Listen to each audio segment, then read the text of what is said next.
ঠিক আছে। আর অ্যাচিভের উদ্দেশ্যটা আজকে এই লাইভের মাধ্যমে তোমাদের সামনে ক্লিয়ার করলাম। তো প্রথম দিকে পরীক্ষা দিচ্ছ, আজকে হয়তো দিয়েছো অনেকে, কালকে দিবা অনেকে।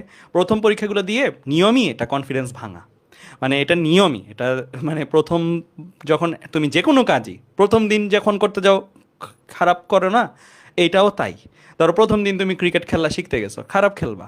প্রথম দিন তুমি সাঁতার শিখতে গেছো, খারাপ সাঁতার কাটবা বা পারবাই না। তো কিন্তু এইখানে মেজর মিস্টেকটা করে যে আচ্ছা আমি তো পারতেছি না, আমি বাসায় পড়া শুরু করি, পড়ে একবার শেষে পরীক্ষা দেবো। এটা সবচেয়ে বড় ভুল।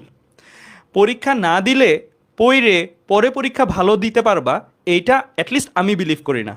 মানে এটা যেটা করতে হয় এখানে নিয়মটা যেটা, সেটা হচ্ছে যে আমি পারলাম না, ঠিক আছে আমি কালকে দিই, কালকে আরেকটা ট্রাই করে দেখি। মানে চেষ্টার উপরে থাকতে হবে।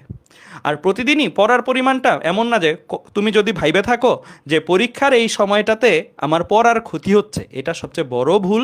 পরীক্ষার সময় কতটুকুই বা, ওই অতটুকু সময় তুমি যদি চিন্তা করো যে আমি অতটুকু সময় পড়লে অনেক ভালো হবে, ওইটুকু সময় তুমি দেখবা যে আইলস্বামী, মানে এটা একটা আইলস্বামীর একটা, মানে এটা একটা এসকেপ প্ল্যান আর কি মানুষের, যে হয়তো আমি পরীক্ষা দিতে না যেয়ে এখন বাসায় বসে পড়তে থাকি, পরে আমি যখন সিলেবাস শেষ করব তখন আমি পরীক্ষাগুলো দিব, এখন না পড়লে কেমনে পরীক্ষা দিব।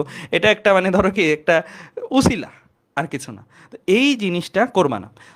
ধরো তোমার একটা পরীক্ষা, চ্যাপ্টার পরীক্ষা আছে, তুমি অর্ধেক প্রিপারেশন নিতে পারলা, যাও অর্ধেক প্রিপারেশন নিয়ে তুমি যাও, যে তুমি দেখো তোমার কি অবস্থা বা কতটুকু ঘাটতি। এই যে পরীক্ষাটা দিয়ে আসার পর একটা গিল্টি ফিল হবে না, একটা অপরাধবোধ জন্মাবে না, ইস কেন পারলাম না বা এরকম, এইটা অনেক বেশি জরুরি অ্যাডমিশন টেস্টে স্টুডেন্টসদের জন্য। এইটা অনেক বেশি এনার্জি দেয়। তুমি হয়তো রাত 11টা বাজে ঘুমায় যাইতা এই গিল্টি ফিলটা না থাকলে, এই গিল্টি ফিলটার কারণে দেখবা যে রাত 1টা 2টা 3টা পর্যন্ত তুমি না, কালকের পরীক্ষায় এই গিল্টি ফিলটা আমি অ্যাটলিস্ট আমার প্রতি হইতে দিব না। তো এইভাবেই আসলে একটা ছাত্র তাকে উন্নত করতে পারে। তো এই স্ট্র্যাটেজিটা মাস্ট। ঠিক আছে। সো এইটাই আমার সর্বশেষ পরামর্শ আজকের এই লাইফে।